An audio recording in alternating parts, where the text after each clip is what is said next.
Brady Miller with goHUNT, and today I want to walk you through a big old gear list again. This is a gear list for a Nevada rifle antelope hunt that I went on here a couple weeks ago now. So I want to do it after the hunt, kind of show you everything that I did take, that I used.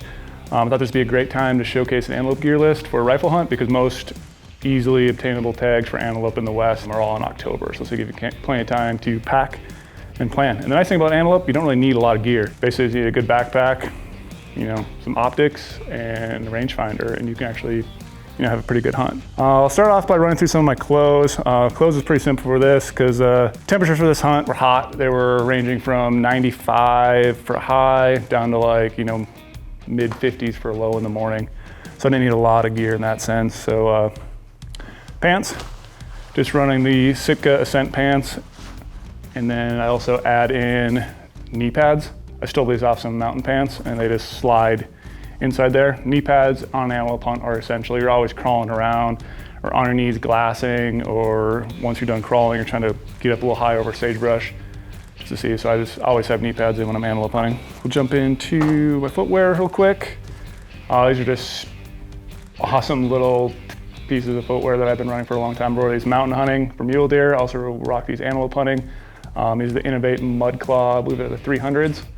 They have a super nasty little tread in the bottom, which I really like. It keeps me light, fast when I'm antelope hunting. And they don't I don't get a lot of burrs in them from cactus or anything like that either. I don't know what it is. Maybe I'm just trying to avoid it. But couple that with Sitka Ascent gaiters, and you have an awesome little antelope thing. And one thing I'm going to talk about on the Sitka Ascent gaiters, what I really like, because I have kind of like skinny ankles, is they have a pull cord, and the pull cord is actually located on the inside of the gaiter, not on the outside like a lot of other gaiters are. So this normally on most gaiters would get caught up on brush or sagebrush and then end up breaking this within a weekend of hunting. But Sitka has it on the inside, and so you don't have to worry about that, so I can pull it tight for my ankles. And socks, I believe these are just like a darn tough light hiker, nothing really crazy because I'm rocking my shoes, so I don't need a lot of boot cushion. And then a belt is just the standalone, or my standard Sitka Stealth belt. And then for boxers, I'm just running the Core Silk boxers by Sitka. Really love these. And then for shirt, this is the 2019 version of the Core lightweight hoodie. Probably by far my absolute favorite piece of Sitka. I wear this every single day. I love it because it has a hood. Out antelope hunting, I'm always trying to stay out of the sun, which is very hard to do. So I always throw this hoodie up when I'm hiking around. It protects the back of my neck, my ears, from getting sunburnt, and super breathable too. I just wear this every single day. I love too the little thumb holes. Great. Gloves. I do still have gloves, even though it's 90-some degrees out, just hiking around. Don't want to put my hand down in, little burrs or cactus. So these are just the Sitka Ascent gloves. And then I really don't carry anything insulation-wise for clothes.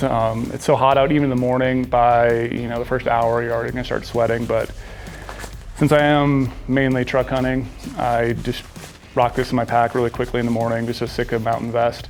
And then after the first hour, I'll just take this off and rock the Core lightweight hoodie the rest of the time. And then for a hat, I rock this Sitka Sun hat. I know it looks goofy, but it is actually super great for keeping the sun off and just trying to stay cool out there because it is scorching hot. But the hat I mainly wear is the goHUNT Softy here. Got a lot of good memories in this hat. So that rounds out my clothing. And I want to touch on also too, you see I don't have any orange on here. In Nevada, you're not required to wear orange while rifle hunting. So I don't have any orange and it's fully good there. Right now I'll jump into optics. So for antelope hunting, optics are everything. I feel like you can't effectively hunt antelope if you don't have big optics, and so I carry a lot of optics on this hunt. It's a truck hunt. I'm mainly just trying to cover ground in my vehicle, maybe hiking out little small areas to glass little hidden pockets that a lot of people might avoid, so I still can carry these heavy optics in my backpack. This year I just finally upgraded to the Zeiss Harpia. This is the 95. Been waiting a long time to get this scope, and we finally got a bunch of extra ones in. Great scope. Love how it gathers a bunch of light. It's still, it's a little heavy at like 5 pounds maybe, but it's great for an antelope hunt. And binos on my chest. I'm still running my same old marsupial bino pack. For this hunt, I kept my tag and license in the little front pouch, and also since I am very blind, if I have a contact pop out, I am carrying just extra contacts in the front of it. just because Antelope country is always dusty, windy, never know when my contacts might flop out, and I'm gonna need one of those. And on the side, just carry a little wind indicator just to be safe. Even though Antelope mostly rely on their eyesight, I always like to play the wind as well. Then here, these are the older versions of the Razor 12x50s by Vortex. And on the top here, I have the goHUNT Bino Bandit. These things are essential while glassing. Just keeps all that sun out. Especially while antelope hunting, you're dealing with sunny conditions all the time, so I just like to keep the shade, dark around my eyes when I'm glassing. And then a lot of times I just leave these in my truck. These are just these Zeiss 15x56s, and I also have the Bino Bandit on here. And then I will mount these on a tripod. This is just for maybe I want to, park on a high knob, get out of my truck, sit there and glass for a while, and not have to stare through my spotting scope. I'll pick apart the terrain with the 15s. I do carry a little cleaner here, just to keep the dust off all my lenses, my optics. And for rangefinder, I have the Gunworks G7 BR2. This is like an older version. It's like the, 2015 model, something like that. Just super great for gathering my ranges at long distances, gives me all my dope data right in here.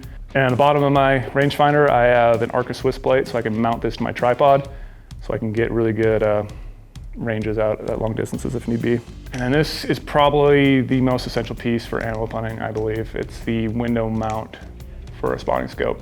So I just have a Siru, I'm not even sure what model this is. It's a big dog, the Siru. Ball head on top and a Manfrotto plate on the bottom. I just attach this to my window, throw my spotting scope on there. I like to scan, distances around my truck really quickly. If there's no antelope, I get out of there. Like I won't try to waste a lot of time because antelope units are so big. There's either gonna be pockets where there is antelope and then where there isn't antelope, so I like to cover a lot of ground and move. This is also great then too for like digiscoping. So I'll, throw this on the plate, throw on my window, have my window really low so the wind doesn't move back and forth, and actually take some great video from my truck while hunting antelope. I've always taken a wind meter just so antelope country can be windy. I want to know what my wind's going to be for my hold on my rifle. So back in the day, I used to carry this Kestrel 2500, and just this last week, so this isn't actually something I carried on my hunt, but something I will be carrying from now on, is now I have the new Kestrel 5700 Elite. This one with has the applied ballistics, everything on it. So my rangefinder goes bad on a hunt, I could use someone else's rangefinder maybe that doesn't have all my ballistics data, and I could still take a shot with my rifle and grab a lot of accurate wind and weather data. And I do not have my phone scope here because Lorenzo actually just borrowed it for his antelope hunt, but normally I carry a phone scope. iPhone, this is the XS Max. I also have a little phone scope Bluetooth shutter button. This just helps with taking some clearer pictures and videos. You don't have to like touch it and then your camera moves a little bit. You might miss that scene. And on the end of my spotter, I do have the phone scope adapter, and I also now carry this little phone scope lens cap. This just keeps all the dust and debris from getting in my spotting scope. That just screws on there, and I actually can just leave this cap on the end of my spotter at all times. That way no dust will get in there. Great thing to have when antelope hunting, or any hunt for that matter. Tripod, this is the old Siru 1204 XL, which is no longer made, unfortunately. I really love this tripod. Picked this up right when we first started the gear shop, and haven't looked back. It's an awesome piece of gear. And on top I have the Siru VA5 head. Really fluid, really great head. All right, now I'm gonna talk about my weapon, one of my favorite pieces of any hunt. This is the Browning 300 Win Mag, Hell's Canyon Macmillan. So I have the Macmillan stock on here. I believe this is the Game Scout stock. I got a rugged red bipod in the front. Got a big, long 4-inch Macmillan Picatinny rail on here. Sling, use these little sling cups. This is the Quake sling. Just put those in the top and bottom. Good to go. For scope, this is the Leupold VX3i 8.5 by 25 by 50. I love this scope. Also have a level indicator on the scope. I have a big sunshade, and also have some Leupold caps on the end. And then for rings, I have the Seekins rings. Then right here I have a short action precision 2-round ammo holder. I get a lot of questions about this, like what is that on my gun? What are the benefits of it? I like to have it just to keep extra rounds handy. All I do is slide my rounds in there, they're on there. It does stay on my Velcro, but as you can see, it comes off very hard. I've never had one fall off, knock on wood. What this allows me to do is just keep extra rounds here. You can keep in the magazine, but since I load these really long in my chamber, I actually have to single feed this rifle. So I always just have one in the chamber when I'm getting ready to shoot, and I have 2 right here. I can grab that, throw it in, and take my shot. Another thing I get questions up to is this little stock pack on the back. I believe it's made by Triad Tactical. I just like it because it adds a little bit of a higher cheek weld. Since I have a 20 MOA pick rail, my scope's a little higher. I need to get my face up a little higher on my cheek, and this gives me a little solid foundation. You actually can customize the height of everything by these little spacers that go in there. And it does have a little zipper pouch on the side. You can put ammo in there if you want to. I really don't put anything in there. So this sort of guy I really love for taking any sort of shot. I'm always going to have rear support on the back of my rifle. This just helps me stabilize everything on the gun. I can adjust the height up and down. And I actually painted this one orange so I don't lose it, because the normal one back in the day came in black. And then I guess at the end of my rifle, I do have a Area 419. I believe this is the Hellfire brake. Really large brake, but I like it because it disperses the gas out the side. I actually can spot my impacts really easy with it. And then bullets. These are just my hand loads, again, 300 Win mag, normal brass, H1000 powder, and these are 215 Burger hybrids. No matter what hunt it is too, I always carry this old rifle ammo holder that my dad gave me way back in the day, and I maybe put like 9 rounds in there, 8 rounds. Don't need a lot, just a little extra precaution. All right, and the last piece of gear is just this goHUNT gun slicker. A lot of times I will tape the end of the barrel on mountain hunts. But this, since it's an antelope hunt, I don't really need to tape the barrel. It's not going to rain, but I will still throw this sleeve over if I'm hiking around trying to glass for antelope, just to keep the barrel from getting a bunch of dust in it, keeps my scope nice and clean, keeps my action from getting a bunch of dirt in it. And a great piece of gear, super quick and easy to take on and off your rifle. All right, let's jump into some miscellaneous sort of gear items. I always have a Garmin InReach Mini with me just to be able to text my wife, maybe text my family, my dad back in Minnesota. How the hunt's going. And for headlamp, this is a Petzl Actic headlamp. And for portable power, I'll run this in my backpack. I just take a lot of digiscope footage. It's my phone, battery life. I just want to keep it good so I can take a lot of digiscope. So this is the Dark Energy Poseidon charger. The always essential toilet paper. Gotta have it. Keep a giant roll in your trucks and some truck hunting, so I can have a lot of extra gear there too. A kill kit, and what I keep like my first aid kit. And this is the Stone Glacier Camp pullout. Keep a lot of my miscellaneous stuff in here. This is a little Cuban fiber bag to keep my tag in here. Knives, burning the Kestrel mountain caper for a long time. And then just this year I actually picked up the new Kestrel with the replaceable blades on the end of it. So this is the one I used in my Antelope this year. Still got a bunch of Antelope blood on it actually. Great extra piece. I love this for caping and working on the face, because you dull your knife all the time, caping out your buck. And then a Work Sharp knife sharpener. And again, got some replaceable blades. These are just the 60A blades. Got a little bit of chapstick. This is, I believe it's Lip Zips. Has a little tether on the back of it. It's kind of cool. You can attach it anywhere in your backpack, bino harness. I do have a lighter. Just carry it on me all the time, just a little safety thing. And then this is the same lighter I'll use for my stove in the evening. I'm not even sure what kind of flashlight this is, but this is just some tactical LED flashlight. It's actually super bright. You can even see it here in the office. So I carry that as well. And in this little pack too, I also keep a bunch of Zeiss lens wipes. These are just for any of my optics, my camera, my rifle. If anything gets dirty out there, I can just take this and wipe it down. And miscellaneous stuff, I will not carry this really in my backpack. This is in my truck. I'm the worst truck camper in the world, as you can see. I don't really carry anything luxurious. I do carry some wet ones, some wet wipes. For after I kill an antelope, I have to pop in my contacts every night, so I just want to clean my hands. Keep everything nice and clean. And then also, sunscreen. Sunscreen on antelope hunting. I believe even in like October, on most of your antelope hunts, you're gonna want to have sunscreen. Like I just try not to get burnt out there. I want to hunt my whole life and not have to worry about anything with my skin going on.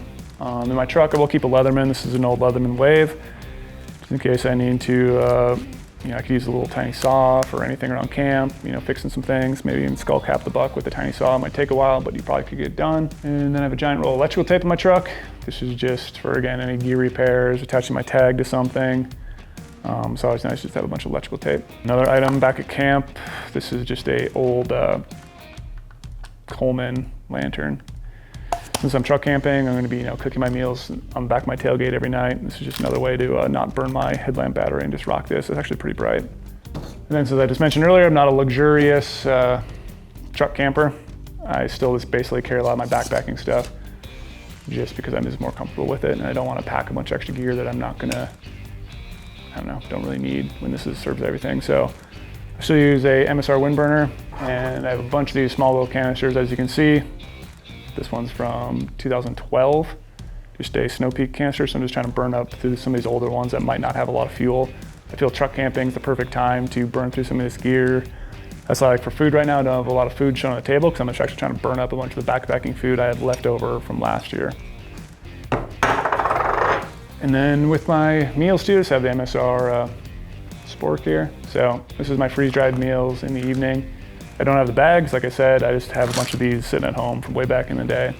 And on the bottom here it still says it's good till 2041. So this stuff lasts forever, and since I'm truck camping, I just take a little, like, 1 cup, dump it actually in here, and then add water. So I'm not really doing it the correct way to make Mountain House, but just cheap and easy way if you're truck camping and not to buy a bunch of bags. You can just get one of these big tubs. And then some of my sleep gear, I'll be honest, a lot of times I just get too lazy when I'm truck camping and I just sleep in the front of my truck. I guess I figured out over the years how to do it. Even though I'm 6'5", I can still you know, lay across my front seat of my truck, have the windows down, kick my feet out, and sleep that way. But a few times I did sleep in the bed of my truck, and I just have this Thermarest Neo Air Uberlight. And then my quilt that I run is a 40 to 50 degree quilt. This is the Sea to Summit Ember EB1. It's a great little quilt. The nice thing I like about it is I can open it up. It's basically like a blanket because there's nothing enclosed on it. Just really basic quilt. You don't need much when you're antelope hunting this time of year, especially in August like my hunt was. And my game bags, these are just the goHUNT Edition Caribou Gear game bags. These are the carnivore ones. So antelope are actually super tiny. I can fit probably 2/4 in one of these bags. And then I keep 1 extra bag in my backpack, so I think I have 4 total, is just to put the hide and stuff like that when I shoot an antelope, when I mount the buck. I'll just keep the hide in there so I don't get my backpack all gross. And then also a nice thing to have when in antelope country, because everything is dusty, dirty, you know, sagebrush everywhere. I will keep a little polycryl ground sheet. And this I just lay on the ground, kind of throw my meat on after I throw it in here, just to keep everything clean before I throw it in my backpack. And then antelope hunting, like the most essential thing, you always hear either people are antelope meat lovers or they think antelope meat tastes gross. I think the biggest thing comes down to how you take your antelope from when you shoot it to how you get it cooled off right away. And so in my truck, I have a giant cooler that's already loaded full of ice. I have this thing completely full of block ice and then a little bit of crushed ice as well to kind of like break it up after I throw the meat in there. So this thing will be completely full. I will not open the cooler at all while I'm hunting. This is just for meat. So I'll not put any drinks in here, nothing on. That's why I carry the Yeti hopper for my drinks, for some Gatorade, water, that sort of thing. Throw it in there, maybe some Celebration beers. And then all this gear goes into the Sitka Drifter 120 liter, just to keep everything kind of organized in my truck, because I don't want all this stuff just floating around. And I do carry just a little notebook. I have a bunch of notes in here written down about judging antelope, that sort of thing, just so I can kind of keep track of everything. I also keep track of notes of all where my antelope, where I was scouting, and just kind of keep everything detailed so I know where my target bucks are, where they've been moving to, where my backup bucks are. And also you'll notice I don't have a backpack here. I'm actually running a 2020 prototype Mystery Ranch backpack, so unfortunately I can't show that right now, but I will say it's awesome. I packed up my antelope in it and it was great. So there it is. All the gear I took on my recent 2019 Nevada rifle antelope hunt. That hunt was, it opened August 22nd. And after a bunch of scouting, I was actually able to take my buck within 40 minutes of opening morning. Yeah, it was an awesome hunt, happened really fast, but I shot the target buck I was going after. It was a big goofy horned buck, and it was a great hunt. Super cool buck. The way it drives off the side like that. It's kind of what I really liked about him when I found him last week when I was scouting, and the rest is history. But looking forward to packing them out, getting some meat in the cooler, and I'll catch you guys later. If you're going on an antelope hunt here coming up in October or any time of the year, this is kind of the gear you're looking for. A lot of optics. You know, you need to have good clothing to block the sun. As always, we appreciate you checking out the video. If you have any questions, be sure to drop them down below. I'll be happy to answer them. If you enjoyed the video, drop us a like, subscribe to our YouTube channel, and best of luck this season.